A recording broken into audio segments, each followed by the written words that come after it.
Hi friends, welcome to our channel. ఈరోజు నేను బాగా ఉపయోగపడే మంచి మంచి టిప్స్ అయితే చెప్తానండి. చాలా చిన్న వీడియో ఎండింగ్ వరకు చూడండి. వీడియో నచ్చితే తప్పకుండా సబ్స్క్రైబ్ చేసి లైక్ చేయండి.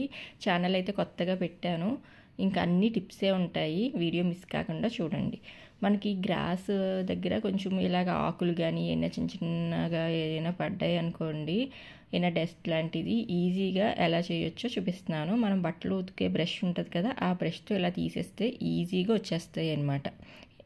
అండ్ సెకండ్ టిప్లోకి వెళ్ళిపోదాం. సెకండ్ టిప్ ఏంటంటే, మనకి కవర్స్ అయ్యి ఎక్కడ పడితే అక్కడ పెట్టేస్తాం కదా, మళ్ళీ అవసరమైనప్పుడు వెతుక్కుంటూ ఉంటాం కదా. అలా కాకుండా ఒక ఆర్గనైజర్ తయారు చేసుకోవచ్చు. ఎలాగంటే ఒక అట్టపెట్టి కానీ, లేకపోతే మీ దగ్గర బాటిల్ ఉన్నా ఇలా కట్ చేసుకుని వీడియో క్లిప్పింగ్లో చూపిస్తున్నట్టుగా ఇలా చేసుకోవచ్చు అనమాట. అప్పుడు ఆర్గనైజ్డ్గా ఉంటుంది. మనకి ఎప్పుడు కావాలంటే అప్పుడు ఈజీగా తీసుకోవచ్చు.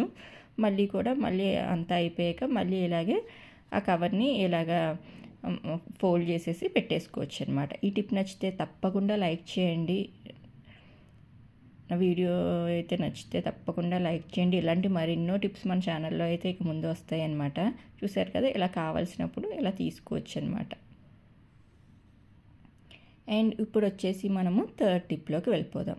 ఇప్పుడు థర్డ్ టిప్ ఏంటంటే, మనకి బ్లౌజెస్ అయ్యి కూడా ఒక్కొక్కసారి సరిపోవు కదండి. అప్పుడు కుట్లిప్పుకుంటూ ఉంటాం కదా, చాలా కష్టపడతాం కుట్లిప్పుకోవడానికి. ఒక్కొక్కసారి అయితే డబల్ స్టిచ్చెస్ ఉంటాయి. అలా డబల్ స్టిచ్చెస్ ఉన్నప్పుడు ఏంటంటే మనకి చాలా కష్టంగా ఉంటుంది కుట్లిప్పినప్పుడు.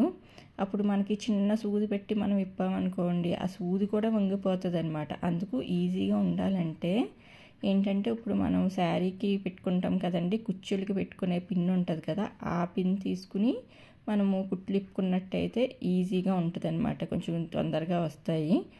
అలాగే ఫ్రంట్ కొంచెం ఇప్పి మళ్ళీ బ్యాక్ సైడ్ ఇప్పడం వల్ల కూడా ఈజీగా వస్తుంది అనమాట మనకి దారం అనేది. ఈ టిప్ కనుక మీకు నచ్చినట్టయితే మీరు ఫాలో అవ్వండి. వీడియో నచ్చితే తప్పకుండా సబ్స్క్రైబ్ చేసుకుని లైక్ చేసి ఎవరికైనా యూజ్ అవుతుంది అనుకుంటే షేర్ చేసి కామెంట్ చేయండి. మళ్ళీ మరో టిప్స్తో మళ్ళీ కలుద్దాం.